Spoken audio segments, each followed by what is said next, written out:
en el Evangelio de Mateo.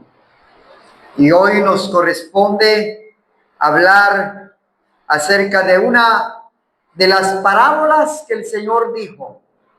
Es la parábola de la red. ¿Ya? Bonita parábola. Parábola de la red. Eso es lo que hoy corresponde. Capítulo 13, versículo 47, 48 y 49 y 50. Entonces, cuando usted lo tenga, pueda decir un amén para que juntos leamos la palabra del Señor. ¿Está listo para leer?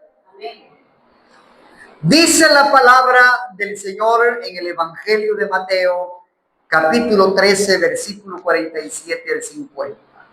Dice así: asimismo el reino de los cielos es semejante a una red que echada en el mar recoge de toda clase de peces, y una vez llena la sacan a la orilla, y sentados recogen lo bueno en cestas y lo malo lo echan fuera.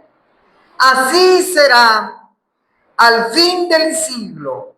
Saldrán los ángeles y apartarán a los malos de entre los justos y los echarán en el horno de fuego. Ahí, ¿qué dice? Será el lloro y el crujir de dientes. Cerremos nuestros ojos. Amantísimo Dios que estás en los cielos. Padre, en esta hora estamos delante de tu divina presencia. Venimos delante de ti, Señor eterno, para oír tu palabra, para gozarnos en tu palabra maravillosa, Señor. Gracias porque permites, Padre, que podamos escuchar tu palabra en esta noche. Muchas gracias, Señor Jesús. Amén. Amén.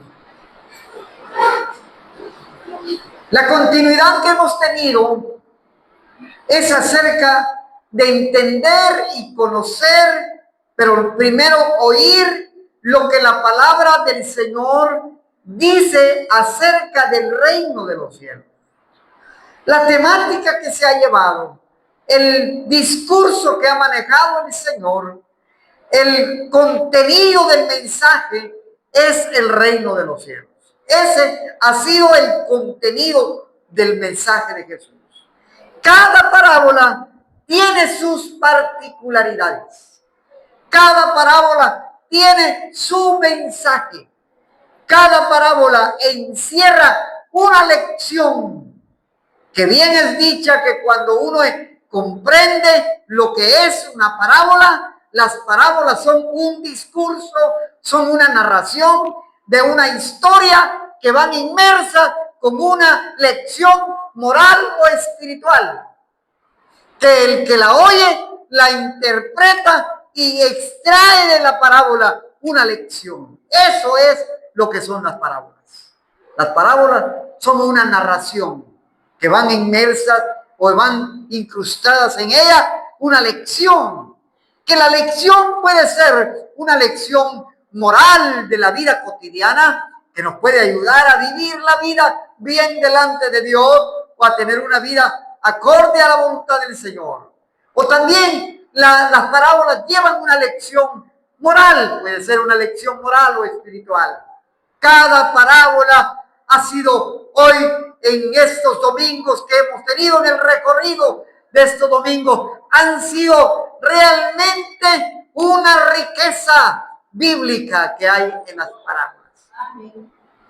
No se pueden imaginar ustedes la riqueza espiritual que se encuentra cuando uno lee las parábolas, cuando uno le presta atención a las parábolas que Jesús dijo, porque nos dan una lección, porque nos dan un mensaje importante a nuestra vida.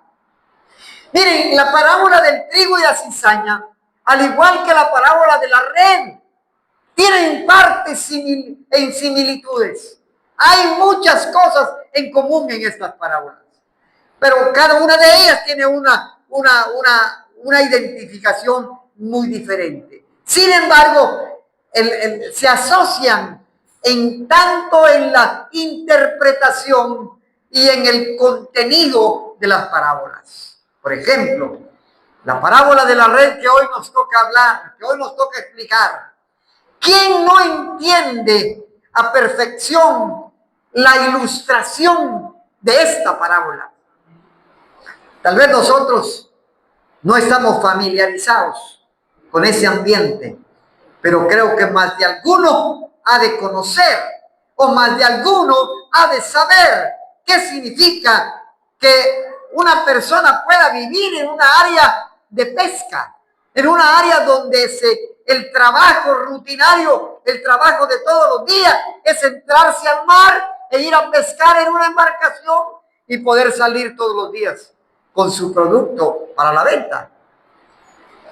Nosotros no vivimos en un puerto, aquí no es un puerto, pero no nos queda muy lejos un puerto para poder entender fácilmente lo que es la vida de las personas que viven en un puerto. Sin embargo, no nos cuesta entender. ¿Por qué? Porque más de alguna vez hemos estado familiarizados con esta historia, ¿verdad? Si usted alguna vez ha ido a un puerto y ha visto cómo el pescador se adentra en el estero o se adentra en el mar y su afán y su interés es la pesca. Y cuando él va a la pesca, él va emocionado pensando de que va a traer buenos peces, que va a sacar buenos peces. Él no va pensando que va a sacar malos peces. Él va pensando que va a traer en la red, en la atarraya, como decimos nosotros, ahí va a lograr alcanzar buenos peces. Pueden ser, primero, comestibles, segundo, vendibles, ¿verdad? Ahora usted dirá, pastor, ¿y hay malos peces? ¿Hay peces que no se comen? ¿Hay peces que no se venden? Los que están familiarizados con eso saben muy bien que sí hay peces que no se venden y que no se comen, ¿verdad? Y que el trabajo del pescador es, una vez extraída la red del mar, la sube a su embarcación y su trabajo es separar los peces buenos y los peces malos. Su trabajo es seleccionar lo que él va a vender y lo que él va a apartar para su comida y, por supuesto, él va a hacer la selección. Eso es algo común. Ahora, usted dirá, pastor, ¿por qué Jesús les habló a los discípulos y a los oyentes a través de una parábola como la red? Bueno, en primer lugar, en el contexto donde está la parábola, es el contexto de un lugar rutinario para la pesca. Estaba a la orilla del mar de Galilea. Entonces, no era realmente algo complicado o algo difícil que le pudiesen entender. Ellos sabían a perfección y entendían muy bien la ilustración de la narrativa de la historia. Ellos podían captar con toda claridad qué significaba cada elemento de la parábola, porque estaban acostumbrados al ambiente de pesca. No era algo desconocido para ellos. Cuando Jesús dice la parábola del sembrador, sin duda alguna habían campesinos, sin duda alguna había gente que se dedicaba a la agricultura y que por eso no tenían problemas para entenderle. Ahora, habían gente que vivían a las orillas del mar, a las orillas del lago, podían entender fácilmente. Pero, ¿cómo la interpretamos? ¿Cómo sacamos o cómo extraemos la lección que queremos para nuestra vida el día de hoy en esta parábola? ¿Cómo hacemos para extraer del pasaje bíblico una lección práctica para nuestra vida, una lección espiritual para nuestra vida? ¿Cómo le hacemos? Primero, hacemos la separación de los elementos. ¿Cuáles son los elementos de la parábola? ¿Cuáles son las cosas que van inmersas en la parábola? Número 1, la red. Número 2, el mar. Y número 3, los pescadores. Y número 4, los peces. Esos son los elementos. ¿Verdad que no es muy complicado? ¿Verdad que es algo sencillo entenderlo? Porque primero cuando hacemos la interpretación del texto de esta parábola, tenemos que separar los elementos. Y tenemos que ver a cada elemento, cada uno por su lado. Cada cosa por su lado. Tenemos que hacer esa distinción, esa separación, para luego hacer la interpretación del texto y encontrar el mensaje que el Señor quiere darnos a nosotros hoy en día. Bueno, la red. La red significa, oiga, ¿qué significa la red? La red puede significar el Evangelio, la predicación del Evangelio. El Evangelio del Señor se ha predicado, se está predicando, se sigue predicando en todas partes del mundo. Pero también hay partes donde no ha llegado el Evangelio. Y que aún tiene que llegar el Evangelio a esas partes del mundo. Quizás hay etnias, quizás hay países, quizás hay culturas donde no ha penetrado el Evangelio, pero ya la red ha sido echada al mar. Ya el Evangelio ya ha sido echado al mar. ¿Desde cuándo se predica el Evangelio? ¿Desde cuándo se lanza la predicación del Evangelio y la ilustración de la predicación del Evangelio como la red? De manera figurativa, fue lanzada desde hace mucho tiempo, hace más de 2 siglos, hace más de 20 siglos, perdón, 21 siglos ya vamos sobre el 21, hace más de 20 siglos, desde el inicio del Pentecostés, cuando la iglesia primitiva, cuando Pedro se para en el aposento alto con los 120 y les predica el Evangelio, aquella gente que estaba viendo lo que había acontecido en ese lugar. Y comienza Pedro en el primer discurso a predicar el Evangelio. Desde ahí y con Jesús el maestro lanza el primer mensaje de predicación en el Sermón de la Montaña. Pero a diferencia del Sermón de la Montaña, a diferencia del primer discurso de Pedro, hay cosas que uno pudiera hacer la distinción. Aún no voy a hacer esa distinción, porque no es mi objetivo hoy. El objetivo es decirles a ustedes que desde el inicio de la predicación del Evangelio, con el primer mensaje, el primer sermón que diserta Pedro en el aposento alto, es lanzado el mensaje del Evangelio, es lanzada la invitación del Evangelio. Y la invitación del Evangelio es que todo aquel que oiga la palabra, que reciba la palabra, que escuche la palabra, tiene 2 opciones. ¿Cuáles son las 2 opciones? O cree en el Evangelio y lo acepta y lo recibe, o lo rechaza. 2 opciones tiene el que oye el Evangelio. 2 opciones. O recibe el Evangelio y cree en el Evangelio para que Cristo entre a su corazón, o rechaza el Evangelio. Tiene las 2 opciones. Y la predicación del Evangelio ha sido extendido a todas partes y a todas culturas. Y el mismo Señor nos da el mandato. Él mismo nos da el mandato en Mateo capítulo 28, versículo 19 al 20. 18, 19 al 20. Dice, por tanto, id y predicad el Evangelio a toda criatura. Y hay un condicionante en ese mandato. ¿Y cuál es la condicionante? El que creyere, primero, el que creyere, para ser parte del Evangelio, para ser parte del reino de Dios, para tener pertenencia en el reino de Dios, para recibir a Cristo en el corazón, para gozar de la bendición del Evangelio, la primera condición es recibirlo, es creer en el Evangelio.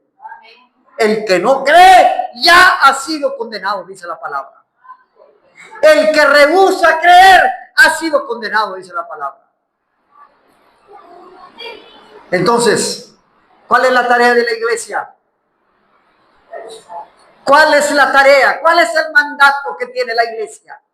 La iglesia tiene un mandato. La iglesia tiene una orden que cumplir. Tiene una misión que cumplir. Nosotros como iglesia, nuestro mandato, nuestra misión, nuestro oficio, la orden que el Señor nos ha dado como iglesia es ir y predicar el Evangelio. Ahora la pregunta es, ¿lo estamos haciendo? Eso que usted se lo tiene que responder. Usted dirá, pastor, claro que sí. Usted está predicando ahorita, pastor, claro que sí. Oímos los mensajes. Sí, pero usted lo está haciendo. Usted está predicando. Usted le está hablando a un amigo. Usted está orando por una persona inconversa. Usted está predicando el Evangelio de Cristo. Usted está buscando a los perdidos para hablarle de la palabra. Está cumpliendo usted el mandato. Está cumpliendo la orden del Señor de hablarle del Evangelio. Ese es el mandato. Esa es la orden que usted y yo tenemos. Esa es la orden, es el mandato. Predicar el Evangelio de Cristo. Esa es la red. ¿Y sabe cómo es la ilustración en esta parábola? Como una red arrasadora. Como una red que arrasa. Hermano Luis, creo que tiene ya un poco de conocimiento de eso, de pescar en el mar. ¿Verdad? ¿Cómo hacen los pescadores que están en el mar cuando tiran la red? La red no son redes pequeñas, son redes grandes. Son bolsos grandes. Son enormes. Son lanzadas al mar. Y esa red arrasan con todo lo que encuentran a su paso. Y levantan y recogen todo lo que encuentran a su paso. Y cuando la suben a la embarcación, y cuando la están viendo en la embarcación, imagínese usted todo lo que esa red puede traer. Por eso es que dice la parábola, oiga, asimismo el reino de los cielos es semejante a una red que echada en el mar, que dice, recoge, que dice, toda clase de peces. ¿Cómo dice? Toda clase de peces. Ese es el énfasis que yo quiero darle en este sermón de hoy. El énfasis de este sermón de hoy es en la palabrita, toda clase de peces.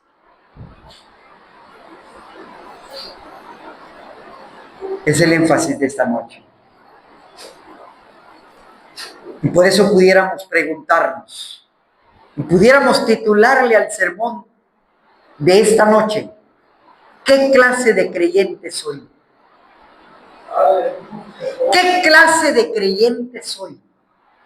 Una pregunta que demanda una respuesta.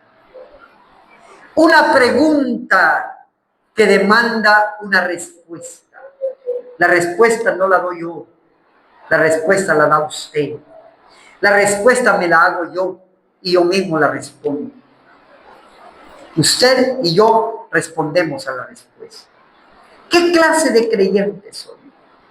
Comparado e ilustrado, figurado, alegorizado, si usted quiere, con el pez. Si nos comparamos con el pez, usted diría, ¿qué clase de pez soy? ¿Qué clase de cristiano soy? ¿Soy el buen pez o soy un mal pez? ¿Soy un buen creyente o soy el creyente que será desechado? Que será apartado. Que dirá el pescador, dirá, no, este no me sirve. Boom, al mar otra vez de regreso. Aunque la ilustración de la parábola dice que separaron, ¿en dónde pusieron los buenos peces en la parábola? Los que recogieron, los pescadores, en cestas. ¿Cuál es la intención de tenerlo en cestas? Bueno, ya listos para el comercio, ya listos para la venta, ya listos para la comida, ya listos para disfrutarlo en la mesa, porque eran buenos peces. A los que no les sirvieron, a los que dijeron, no, esto no va con nosotros, esto ni nos preocupemos llevarlo, esto ni lo van a comprar, esto no nos sirve. ¿En dónde dice que lo echaron? La ilustración de la parábola, ¿en dónde dice? Fueron echados al horno de fuego. ¿En donde será que dice? El lloro y el crujir de dientes. ¿En dónde van a ir los malos? ¿En dónde van a ir los creyentes falsos? ¿En dónde van a ir los no creyentes? ¿En dónde van a ir los no verdaderos? Al horno de fuego. La pregunta es, ¿soy un buen creyente que el Señor dirá, bienvenido, hijo mío, ven aquí a mi derecha y ven, en lo poco me fuiste fiel, en lo mucho te pondré. Entra en el reino de los cielos que está preparado para los que hacen la voluntad de mi Padre. Esas palabras queremos oírlas nosotros. Usted y yo queremos oír esas palabras. Que el Señor nos diga, en lo poco me fuiste fiel y en lo mucho te pondré. Oiga bien, en lo poco me fuiste fiel. Así es que lo que hagamos en la obra del Señor, lo que hagamos en el reino de los cielos, aunque usted y yo creamos que es bastante, para Dios no es nada. Para Dios es poco. No sé si usted ha oído a algunos creyentes que dicen, no, yo ya no trabajo en la iglesia. Hoy solo voy a mirar. Hoy que trabajen los demás. Hoy que trabajen otros que no han trabajado. Yo ya trabajé. Yo ya hice bastante. Yo ya serví mucho en la iglesia. Ahora que lo hagan otros. ¿Cree usted que es bastante lo que ha hecho? Si usted lo dice, ¿cree usted que ya hizo suficiente? No. El Señor le dirá en el día final, en lo poco me fuiste fiel, en lo mucho te pondré. Pero si ese poco delante de Dios para nosotros se cree que es bastante, estamos equivocados. Porque lo que estamos haciendo, aunque creamos que es mucho delante de Dios, no es nada. Es insignificante. No tiene mucho precio, pero sí tiene valor delante de Él. Cuando usted y yo le servimos al Señor y trabajamos en su obra y damos frutos de buenos peces, mostrando que somos buenos peces. Entonces, un elemento de la parábola es la red. Y la red representa el evangelio que ha sido predicado y que sigue siendo predicado y que seguirá siendo predicado. La palabra del Señor no hay que cansarse de predicar, no hay que agotarse de predicar, no hay que tirar la toalla para predicar, hay que seguir haciendo todos los días, todo el tiempo, en todo momento hay que predicar el evangelio. Porque la responsabilidad suya y mía es la predicación del evangelio. Ya lo que venga en la red, ya el que acepta, ya el que recibe, ya el que entra al evangelio, a usted no le conviene hacer la separación. Este es bueno, este no es bueno, este está bien, este no está bien, este es buen creyente, este es mal creyente. Usted y yo no nos corresponde. A usted y a mí no me corresponde decir eso. ¿Quién soy yo? Al que le corresponde solo es a Dios. Amén. Es en el día final donde se hará la separación, la distinción. Eso significa la red. Miren, cada vez que tengo que leer una porción de la palabra como esta, que me lleva a pensar sobre la respuesta que nosotros le hemos dado al evangelio y los frutos que presentamos delante de Dios y lo que significa que nosotros demos frutos delante de Dios. ¿Sabe qué me he puesto a pensar? Que solo hablando de Guatemala, estaba viendo algunos datos. ¿Ustedes han oído hablar de la Alianza Evangélica de Guatemala? Es una organización que aglutina no a la mayoría de iglesias evangélicas protestantes en Guatemala, pero sí a un 60%, un 50% de las iglesias en Guatemala.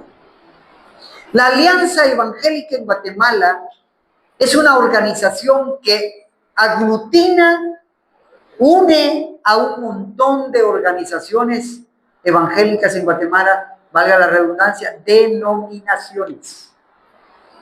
Ahí hay presbiterianos, centroamericanos, bautistas, nazarenos, las iglesias históricas, las iglesias pentecostales clásicas, Asamblea de Dios, Príncipe de Paz, Evangelio Completo, de las que yo puedo recordar y mencionar, pentecostales clásicas. Y las neopentecostales, Elim, Betania, Ebenezer, las más recientes, según la historia. Solo mencioné algunas. Hay una gran cantidad de iglesias, y unas que se han salido y unas que están ingresando en la alianza. La alianza es la representación de esas iglesias. La alianza hace un tiempo extrajo en una encuesta cuánto era la población cristiana en Guatemala. Y usted no se imagina la sorpresa que se ha llevado. Que en la encuesta que se hizo, en cada familia, en cada hogar de Guatemala, hay siempre uno o dos evangélicos de diferentes organizaciones, de diferentes denominaciones. Y como hay otras confesiones, como la Iglesia Católica Romana, están también hay budistas, hay islámicos aquí en Guatemala, hay espiritistas, que no son iglesias también, pero son reconocidas como organizaciones religiosas. Hay también otras organizaciones que no son de la alianza, por supuesto, pero que hay también que tienen una conciencia de Dios. Entonces, arrojó el dato que hay aproximadamente en Guatemala, dentro de la población total, y eso ya hace unos años, asumía a un 46%. Si eso ha cambiado en los últimos años, diríamos que en Guatemala estamos hablando de más de un 50%, estamos un 55% de la población en Guatemala que es protestante, evangélico, de diferentes denominaciones. Si eso es verdad, nos lleva a otra pregunta. ¿Por qué si somos bastantes? ¿Por qué si somos muchos evangélicos? ¿Por qué si la mayoría del país somos gente con conciencia de Dios? ¿Por qué seguimos teniendo los mismos problemas de corrupción, de problemas, de un montón de dificultades que tenemos en el país? ¿Y saben cuál es la respuesta? Es que la gran mayoría es solo gente nominal, confesante o profesante. No es gente genuina. No son creyentes genuinos. No son discípulos genuinos. ¿Y qué le quiero decir con esto? Hay mucha gente que va a la iglesia, pero vive su vida como que no fueran creyentes. Hay mucha gente que dice que es evangélica. Hay mucha gente que dice que es cristiana, pero sus acciones son de no cristianos. Sus frutos dejan mucho que desear. Y eso se refleja ¿en dónde? En la sociedad. En la sociedad. Hay gente que está en el Congreso, hay gente que está en las municipalidades, hay gente que está en las organizaciones no gubernamentales, hay gente que está en muchas instituciones del Estado, pero siguen actuando como gente inconversa. Siguen viviendo como no creyentes. La respuesta a todo esto es: ¿cómo será en el día final? ¿Y qué será en el día final? Y esta parábola viene a esta ilustración de lo que hoy estamos mirando. El evangelio está predicado. El evangelio está dado. Se está haciendo. Se está predicando. La red ha sido tirada al mar. El mar sabe qué representa. El mundo. Los pescadores. ¿Quiénes representan los pescadores? Los que predican, nosotros los predicadores, nosotros los que hablamos del evangelio, usted y yo que predicamos, los evangelistas, los maestros, todos aquellos que hablamos del evangelio, somos los pescadores. Pero los peces son las acciones de cada uno de nosotros. Somos nosotros mismos, con nuestras acciones, con nuestros frutos. Y dice la parábola, oiga lo que dice: y una vez llena, la sacan a la orilla y sentado recogen lo bueno en cestas y lo malo lo echan fuera. Así, oiga bien, aquí viene la sentencia. Así será el día del siglo. Saldrán los ángeles y apartarán a los malos de entre los justos y los echarán en el horno de fuego. Ahí será el lloro y el crujir de dientes. ¿Quiénes harán la separación? Los ángeles. ¿Cuándo? El final del siglo. ¿Cuándo es el final del siglo? Cuando el Señor venga y el Señor haga esa separación, esa distinción. Y aquí vienen los acontecimientos escatológicos. Por ejemplo, Pablo, cuando dice que el Señor aparece en 1 Tesalonicenses, y dice que con voz de mando y con voz de estruendo y con trompeta de Dios descenderá del cielo, y los muertos en Cristo, ¿qué dice? Resucitarán primero. Y los que estemos vivos seremos transformados para encontrarnos con Jesús. Ahora, los muertos en Cristo resucitarán primero. ¿Quiénes harán ese trabajo de hacer de la resurrección? Pues sin duda alguna Dios, a través de sus ángeles, a través de sus escogidos, a través de sus mensajeros, dirán, bueno, hay que salir de la tumba. Si ya usted y yo estamos muertos, bueno, no importa dónde nos hayan enterrado, hay que salir de la tumba. Nos sacará el Señor de la tumba. Si es en el mar, si es en la tierra, si es en el mar, donde sea, que haya un creyente que sea un elegido, un creyente escogido, un hijo de Dios, uno que será el dichoso de salir al encuentro con el Señor en la resurrección. Pero que de ahí se reservarán a los demás que también resucitarán, pero resucitarán para condenación eterna. En el día final será la distinción. Ahí viene la separación. El trigo por un lado, la cizaña por otro lado. Lo bueno por un lado y lo malo por otro lado. Y con el Señor no hay cohecho, ni hay soborno. ¿Apareces en el libro de la vida o no apareces en el libro de la vida? No podrá decirle a alguien, Señor, ahí apúntame, hágame favor, apúnteme ahorita ahí. No, no apareces tu nombre, no aparece tu nombre en el libro de la vida. No podemos sobornar al Señor. Una ofrendita ahí para que aparezca ahí mi nombre. No. No. No está su nombre, no está su nombre. Sí, lamentablemente. Lamentablemente, así será. Ahora, como usted y yo no sabemos quiénes son los buenos y quiénes son los malos, nuestra tarea y nuestro trabajo es la predicación del Evangelio. Y en la predicación del Evangelio, usted sabe que cuando se hace una invitación a recibir a Cristo en el corazón, mucha gente levanta la mano. Mucha gente se acerca al altar. Mucha gente viene a arrodillarse al altar. Unos vienen Igual pensando en la ilustración de la parábola de la siembra, que una parte cayó en buena tierra, otra parte cayó en espino, otra parte cayó en el camino, otra parte cayó en pedregales. Vienen un montón de gente al altar, levantan la mano, pasan adelante y dicen que aceptan a Cristo, pero muchos se quedan y muchos regresan. Muchos permanecen y muchos se van.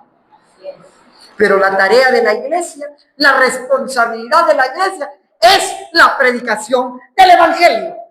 Porque de eso sí nos demandará el Señor. Ir y predicar el evangelio a toda criatura. La demanda que tenemos, el mandato que tenemos es predicar el evangelio. Ahí, si la palabra cayó en buena tierra, qué bueno. Si esa palabra cayó en buena tierra, ¿cómo se va a evidenciar? A través de los frutos. Y miren ustedes en la parábola de los frutos ahí en la semilla. Vean ustedes que no todos dieron igual los frutos. ¿Cuánta es la diferencia ahí? Uno a 100, otro a 60 y otro a 30. ¿Verdad que no todos damos igual fruto? No todos damos igual fruto. Qué bueno sería que todos diéramos al 100, ¿verdad? Si todos diéramos frutos al 100. Oh, excelente. Pero hay algunos, pero ni al 30 llegan. Y hay algunos que pasan del 30, pasan del 60 y llegan al 100. Ahora hagámonos la pregunta. ¿Estoy dando frutos? ¿Qué calidad de frutos? ¿A cuánto se podría medir mi fruto? ¿Al 30, al 60 o al 100? ¿Soy un buen pez? ¿Soy un pez de los buenos? ¿O soy un pez malo que será tirado al mar nuevamente? Son de las preguntas y respuestas que nos debemos de hacer. Pero yo espero que esta noche la palabra logre el cometido que se traza, que es llegar a nuestro corazón, para que podamos reflexionar, que podamos pensar y que podamos autoexaminarnos, autoevaluarnos, y que cuando salgamos de este lugar vayamos pensando y analizando qué calidad de fruto estoy dando. Estoy dando buen fruto. Soy un buen pez. Bueno, en los peces hay calidades, hermano Luis. Sí, hay calidades. Si pesca en el estero y se saca un robalo, ¿verdad? Ya la hizo, ¿verdad? Es uno de los peces apetecidos, caritos, y que cualquiera los compra rapidito así. Mire, ofrece un robalo, se lo compra rápido, ¿verdad? Porque no es lo mismo un robalo que un pupo de estero, ¿no? ¿Verdad? No tiene el mismo precio, ¿verdad? Tiene sus diferencias. Entonces, preguntémonos, ¿qué calidad de pez soy? ¿Soy del buen pez? ¿Seré un robalo? ¿O qué soy? Las respuestas, cada quien se las hace. Que Dios bendiga su palabra. Pónganse de pie. Aleluya. Vamos a orar. Y vamos a darle gracias al Señor. Amantísimo Dios, que estás en los cielos. Padre, te damos gracias. Porque tú permites, Señor amado, la bendición de oír tu palabra, escuchar tu palabra.